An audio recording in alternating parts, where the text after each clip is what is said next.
I'm Mark McKenzie with NSS Enterprises, and today we're going to look at our Colt 1450P wet dry vacuum. The Colt 1450P has a 14.5 gallon tank made from durable polyethylene. The Colt 1450P can be purchased with an optional 27-inch front mount squeegee just like you see here.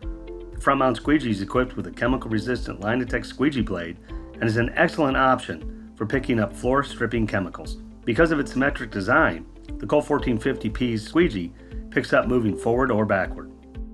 Also, the Colt 1450 has a built-in motor stand, so you can run the power head separate from the machine to dry it out after your project is complete. This helps prevent corrosion and keeps vac motors running longer. Another important feature of the Colt 1450 is its large rear wheels. This feature makes the machine easy to take up and down stairs or over curbs. To help drain the machine, the Colt 1450 has a tip and pour feature. This unique feature lets you dump the tank into toilets as well as floor drains.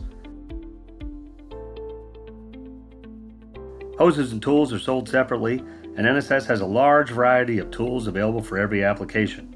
Colt wet dry vacuums are built to last in a commercial cleaning environment. Durable polyethylene tanks and high quality motors make these vacuums valuable assets you can rely on year after year. So, those are some of the highlights that make the Colt 1450P a great option for your cleaning program. I'm Mark McKenzie, thanks for watching.